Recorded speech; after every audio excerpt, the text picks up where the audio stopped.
शहर के अंदर डीपी के मुद्दे पर एकजुट हुए हैं, तो कारण इसके ये है कि आज आपने जो डेवलपमेंट प्लान बनाया है, आप कह रहे हो कि सरकार ने हमको ये दिया।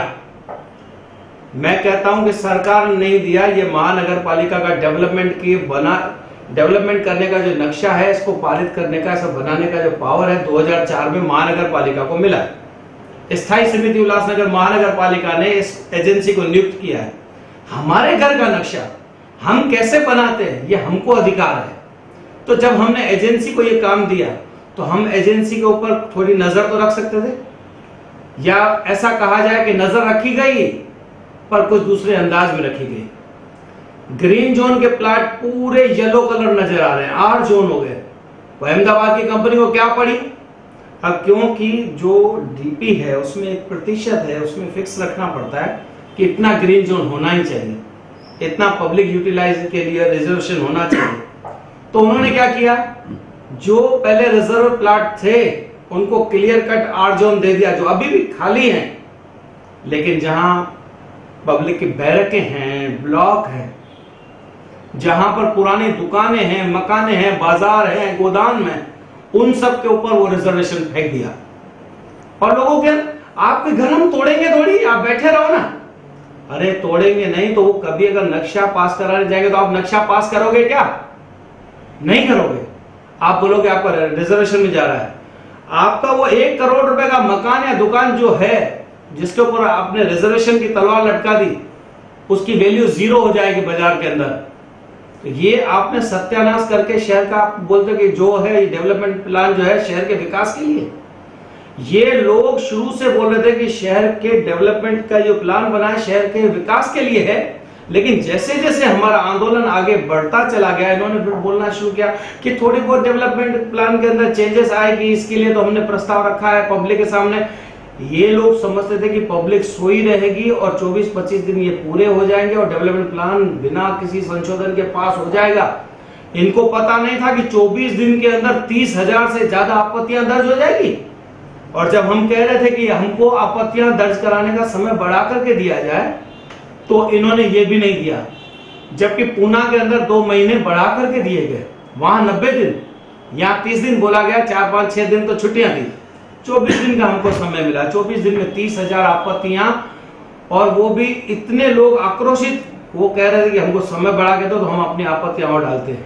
चलिए छोड़िए और आपत्तियों को, 30,000 आपत्तियां, यानी कि एक आपत्ति के पीछे 10 चेहरे देख लीजिए, कितने लोग परेशान हैं और उनसे जुड़े हुए दूसरे लोग, जिनका धंधा जुड़ा होगा, कारोबार जुड़ा होगा, जिसके रिश्तेदार होंगे, तो वो सब इससे प्रभावित हो रहे हैं। अल्टीमेटली इसका असर उल्लासनगर व्यापार के धंधे पर, उद्योग पर, व्यापार पर है। उल्लासनगर शहर व्यापारियों का शहर माना जाता है। कौन सी बाजार इन्होंने बचाई डीपी प्लान के अंदर? सब रास्ते के शिकार बन गए। जापानी बाजार ले लो, सिद्धू चौक ले लो, भारत चौक ले लो, 4 नंबर की बाजार ले लो, 5 नंबर की बाजार ले लो, गाउन बाजार ले लो, जीन्स मार्केट ले लो। अरे आप तबाह और बर्बाद कर रहे हो क्या शहर को? तो इसके लिए हमने विरोध में आवाज उठाई, और हम समझते हैं कि हम अपना एक तरह से धर्म युद्ध लड़ रहे हैं। नहीं, आज वो मान रहे हैं कि ये संशोधन करना जरूरी है, गलतियां हुई है, त्रुटियां हुई है, बड़े बड़े रोड जो जाल बिछाया गया है उन्हें निकाला जाएगा। जब ये सब संशोधन है, जो 17,000 उनके हिसाब से एप्लीकेशन आई है, आपत्तियां आई है, उनमें से 10 बड़े मुद्दे तो उन्होंने निकाले, वो सब करने के लिए तैयार। उसके बाद आपको ये रद्द कराने की आपत्ति क्यों है? वो इसके लिए मनोज जी, क्योंकि इन्होंने शायद पढ़ा नहीं है। किसी भी डेवलपमेंट प्लान में चेंज 30% से ज्यादा नहीं किया जा सकता। ये सिफारिश कर सकते हैं और पब्लिक को कहेंगे कि हमने ये सिफारिशें की, इसमें से ये चीजें निकाली जाए। बाद में गवर्नमेंट ने उसको नहीं माना, ये गवर्नमेंट पर थोपने वाले हैं। हम कह रहे थे कि हमारे घर का नक्शा हम 2004 में भी तो रद्द कर चुके हैं ना। तब तो सिर्फ 2200 आपत्तियां आई थी, आज तो 30,000 आपत्तियां आई है। और तब इतना कुछ विनाशकारी काम नहीं था जितना आज है। हम सब यही तो कह रहे हैं कि महासभा के अंदर इसको लेके इस डीपी को रद्द करो और कंडीशन रखो कि 6 महीने के अंदर अंदर हम नया डीपी बनाएंगे, जिसकी ठोस जमीनी सर्वे करके, ताकि लोग ज्यादा से ज्यादा प्रभावित ना हो। एक अच्छा नक्शा डेवलपमेंट प्लान के लिए। डेवलपमेंट कौन नहीं चाहता? ये मेरा शहर है, उल्लासनगर शहर मेरी माँ है, तो मैं नहीं चाहूंगा कि मेरी माँ अच्छी दिखे। आज अगर शहर की हालत है तो ये शहर की हालत इन नेताओं की वजह से आज जो कुछ इन्होंने हालत करके रखी है, मैं समझता हूं कि एक महापाप हो रहा है शहर के अंदर। बस उस महापाप से उल्लासनगर शहर को बचाना। जो सेक्शन बताए जा रहे हैं, सेक्शन 162 एमआरडीपी एक्ट 4 के तहत डीपी रद्द ही नहीं हो सकता। सरासर गलत है। महानगर पालिका की महासभा को अधिकार पारित करने का भी है, रद्द करने का भी है, और वे इस कंडीशन पे भी रद्द कर सकते हैं कि हम 6 महीने के अंदर ही, 3 महीने के अंदर ही, 1 महीने के अंदर ही नया डीपी बनाएंगे। हमने अपने घर या मकान इमारत के लिए एक नक्शा बनाया, वो नक्शा घर वालों के बीच में बैठ के चर्चा की टेबल पे, नक्शा पसंद नहीं आया आपको, वास्तु के हिसाब से ऐसा नहीं ऐसा चाहिए, हम आर्किटेक्ट को बोलेंगे आप दूसरा नक्शा बना के दो, वो महानगर पालिका में डालेंगे। महानगर पालिका का काम है उस नक्शे को पास करना, कि आपने पहला दिया था वो आपने वापस क्यों ले लिया, ये तो कोई सवाल ही नहीं है। 2014 का राजनीतिक स्टंट है, सीधा सीधा उन्होंने आरोप लगाया है। आने वाले विधानसभा लोकसभा में ये मुद्दा गरमाया जाएगा उल्लासनगर में। इसके लिए सिर्फ राजनीतिक लोग और आप लोग मिलके इसकी राजनीतिक रोटियां सेक रहे हैं, ये मुद्दा तब गरमाया गया। मैंने उस इंटरव्यू को बिल्कुल देखा है, 3 बार देखा है। मैं आपसे पूछना चाहता हूं और मैं उससे भी पूछना चाहता हूं, क्या पप्पू कलानी जो विधानसभा का चुनाव लड़ेंगे उसमें उनको लाल पंजाबी, नरेंद्र राजानी, राजेंद्र चौधरी, धनंजय बोडारे, दीपक गाजरिया, जया साधवानी मदद करेंगे? डॉक्टर लुल्ला मदद करेंगे? नहीं, बल्कि कुमार अलानी ने टाउन हॉल के अंदर जब इस प्रस्तावित डीपी को रद्द करने का जब बात किया, ये तो दूसरी बार किया, पहले ईसरदास में भी किया था, दूसरी बार टाउन हॉल में किया, तो वो पहली आवाज थी उस भीड़ में पप्पू कलानी की, जिसने कहा कि मैं कुमार अलानी को सपोर्ट करता हूं। यहां राजनीति का मुद्दा कहां आया भाई? शिवसेना साथ में है, मनसे साथ में है, भारतीय जनता पार्टी के कई लोग साथ में हैं, कांग्रेस के लोग साथ में हैं, राष्ट्रवादी कांग्रेस के लोग साथ में हैं, कई एनजीओ साथ में हैं, समाजसेवी संगठन, व्यापारी संगठन, औद्योगिक संगठन, जिनका राजनीति से कोई वास्ता नहीं है। क्या मैं विधानसभा चुनाव लड़ने वाला हूं? मेरा क्या लालच उसमें? आप संवाद करना चाहते ही नहीं है। आपको 4-5 लोग हैं जिनको डीपी के ऊपर ऑब्जेक्शन है, आप बात करने की भाषा नहीं जानते, मारदार करते हैं, गालियां देते हैं, शोरगुल करते हैं, सभाएं चलने नहीं देते, संवाद नहीं करना चाहते, ऐसा सीधा आरोप है उनका। सबसे पहले तो हम उन लोगों को बता दें जो लोग कहते हैं कि हम 5-7 लोग थे, तो कैंप नंबर 1 से लेकर के कैंप नंबर 5 तक जो मानव श्रृंखला बनी, उन्होंने साबित कर दिया कि ये 5-7 लोग नहीं है, ये पूरा शहर है साथ में, पूरे शहर की आवाज एक साथ में है, ये प्रूव हो चुका है। इसलिए मैं इस आरोप को खारिज करता हूं, जड़ से खारिज करता हूं। रहा प्रश्न, वो कहता है कि बहस नहीं होती, चर्चा नहीं होती, मैं आपको कहना चाहूंगा कि महासमिति की 50 बैठकें चली है, काफी बहस हुई है, काफी चर्चा हुई है, जाहिर तौर पर भी आम पब्लिक के बीच में बहस हुई है। लफड़ा कहां हुआ है? 2 बैठकों में।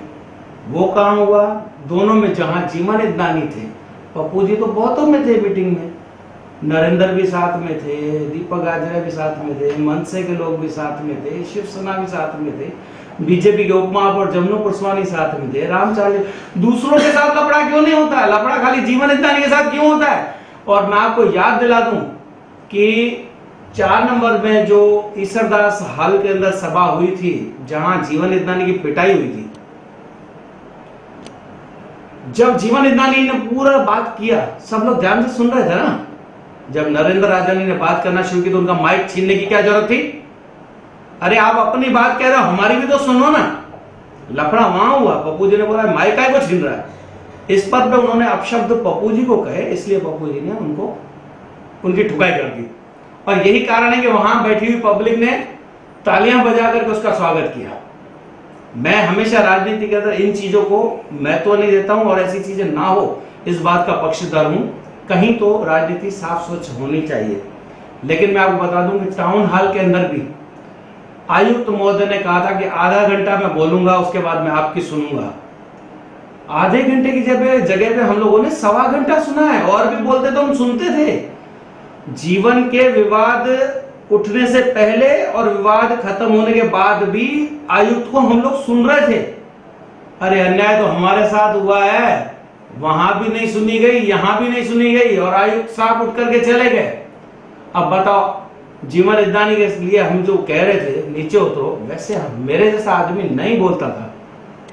लेकिन मैंने क्या देखा कि ठीक है, आमदार लोग ऊपर बैठे हैं, आयुक्त बैठा है, अधिकारी बैठे हैं, महापौर बैठा है, उप महापौर बैठा है, उसमें अगर ये जीवन इंद्राणी भी आके बैठा तो मुझे कोई फर्क नहीं पड़ता था। लेकिन जब हम लोग नीचे से मुद्दे के ऊपर बात कर रहे थे ना, तो ऐसे मुस्कुरा रहा था, जहरीली मुस्कुराहट के, कि वो हमारे जले पर नमक था। इसके लिए हमने प्रोटोकॉल का मुद्दा उठाया कि ये नगर सेवक ऊपर क्यों बैठा है, दूसरे नेता नीचे बैठे हैं ना, विरोधी पक्ष का नेता भी वहां बैठा था, राजू जग्यासी। जब वो सब नेता नीचे बैठे हैं तो इसकी हैसियत क्या है जो मंच पे जाके बैठा है? प्रोटोकॉल का मेंटेन बराबर होना चाहिए। मैंने वहां कहा है कि महापौर ऊपर बैठे, उप महापौर ऊपर बैठे, विधायक ऊपर बैठे। मैं आपको याद दिला दूं, वहां पर पप्पू जी ने फिर भी कहा था कि नहीं, हरदास ठारवानी ऊपर लो, नरेंद्र राजानी ऊपर लो, इन एक दो नेताओं को हमारी तरफ से भी ऊपर लो। मैंने इसका विरोध किया था कि वो क्यों ऊपर जाएंगे, इनको नीचे उतारो। क्यों? वहां महापौर बैठी है ना, उप महापौर बैठा है शहर का, एमएलए बैठे ना। और मैं तो आपको एक बात और याद दिला दूं कि राष्ट्रवादी कांग्रेस पार्टी के विधायक हैं गणपत गायकवाड़ जी, शिवसेना के विधायक हैं बालाजी केनीकर जी, वो लोग भी पहले दिन से इस प्रस्तावित डीपी को शहर के लिए घातक बता रहे हैं। और अब तो कुमार एलानी भी दोनों बैठकों के अंदर ये कह चुके हैं कि शहर की जनता में बहुत आक्रोश है, हमने भी देखा, सर्वे नहीं हुआ है, अब सर्वे होना चाहिए, इस डीपी को पूरी तरह से रद्द किया जाना चाहिए, ये होना चाहिए, वो होना चाहिए, और ये डीपी हम रद्द करवा के रहेंगे। ये कुमार एलानी बोल चुका, जिसका पप्पू कलानी समर्थन कर चुका। तो मैं समझता हूं कि अब इस डीपी को रद्द करवाने की सिर्फ औपचारिकता भर ही बाकी रहनी चाहिए। ये फिर से एक बार मुर्दे में जान इसलिए आई है क्योंकि ये जीवन इंद्राणी के कुछ जो इंटरव्यू जो चला है उसकी वजह से। तो एक अदृश्य शक्ति इस शहर के अंदर काम कर रही है। वो अदृश्य शक्ति किसी को दिखाई नहीं दे रही है, लेकिन हर व्यक्ति को एक एहसास होने लगा है कि इतना विरोध होने के बाद, पूरा शहर एक तरफ होने के बाद भी ये डीपी कहीं पास न हो जाए। वो इसके लिए क्योंकि ये अदृश्य शक्ति कुछ शक्तिशाली लोगों की है जिनका कोई चेहरा दिखाई नहीं दे रहा है, और चेहरे के रूप में सांकेतिक रूप से एक ही व्यक्ति उनका पक्ष रखते हुए नजर आ रहा है, वो है जीवन इंद्राणी। इसके लिए हम जो कमेंट पास कर रहे हैं वो जीवन इंद्राणी पे कर रहे हैं, वरना जीवन इंद्राणी पर कमेंट पास करना कम से कम मुझे तो अच्छा नहीं लग रहा। उनका कहना है अगर हमने ये डीपी यहाँ पास नहीं किया तो ये मुद्दा मंत्रालय तक चला जाएगा, वहां हमारी सुनवाई नहीं होगी, वहां हमारे लोग पहुंच नहीं पाएंगे, वहां तकलीफें और है, इसलिए इस डीपी को यहीं पास करो उल्लासनगर में। मतलब ये अपने आप को सरकार से बड़ा बता रहे हैं, ये बता रहे हैं कि हम आपके साथ न्याय करेंगे, सरकार आपके साथ जुल्म करेगी, अन्याय करेगी, सरकार के अंदर हमारी सुनवाई नहीं होगी। ऐसा कह के वो महाराष्ट्र सरकार की तौहीन कर रहे हैं। 288 आमदार जो चुन करके विधानसभा में बैठे हैं और जो विधान परिषद में बैठे हैं, ये पूरे दोनों हाउसों का अपमान कर रहा है। इस बात के लिए तो वो उनको कॉग्निज लेना चाहिए, जितने भी एमएलए बैठे हैं विधानसभा और विधान परिषद में, कि ये व्यक्ति एक मनोनीत नगर सेवक होकर के हम दोनों हाउसों का अपमान कर रहा है। क्यों सरकार हमारे साथ अपमान करेगी? 855 के मुद्दे पर इस शहर को न्याय मिला है, न्याय देने वाली महाराष्ट्र सरकार है। इन्होंने न्याय नहीं दिया, इन्होंने तो सिर्फ अवैध निर्माणों को बढ़ाया है, हर जगह पे इन्होंने शहर की सत्यानाश कर दी। लेकिन महाराष्ट्र सरकार ने ऐसी हालत के भी अंदर कि उल्लासनगर शरणार्थियों का मुल्क है, उल्लासनगर में बहुत दुखी, दीन, परेशान, गरीब लोगों का शहर है, इसलिए महाराष्ट्र गवर्नमेंट ने यहाँ के साथ न्याय किया। और जब जब मौका मिला है, हमने देखा है, तो महाराष्ट्र सरकार ने हमेशा उल्लासनगर को बहुत अच्छी तवज्जो दी है, बहुत अच्छा न्याय दिया है। ये जो डरा रहे हैं, धमका रहे हैं, मैं कह रहा हूं डरने धमकने की धमकने की जरूरत नहीं है। सबसे पहली बात तो महाराष्ट्र गवर्नमेंट तक ये मुद्दा पहुंचेगा ही नहीं, डेवलपमेंट प्लान यही रद्द करके नया बनना चाहिए। और मुख्यमंत्री जी, चाहे मुख्यमंत्री आज पृथ्वीराज जी चौहान हो, या इससे पहले विलासराव जी देशमुख थे, या सुशील कुमार जी शिंदे थे, या माननीय शरद पवार जी थे, हमारे उल्लासनगर के लिए सभी नेताओं ने बहुत अच्छे कार्य किए हैं। मैं उन सबके प्रति आभार व्यक्त करता हूं, क्योंकि मैं उनसे व्यक्तिगत रूप से कई मुद्दों में मिला हूं, तो मैं जानता हूं कि उनके दिल में उल्लासनगर के लिए प्रेम है, ऐसी कोई बात नहीं। जाते जाते जीवन इंद्राणी के लिए एक लाइन। मैं जीवन इंद्राणी के लिए नहीं, मैं कुछ ऐसे लोगों के लिए सामूहिक रूप से लाइन बोलूंगा कि नेताओं दलाली छोड़ो और दलालों नेतागिरी छोड़ दो।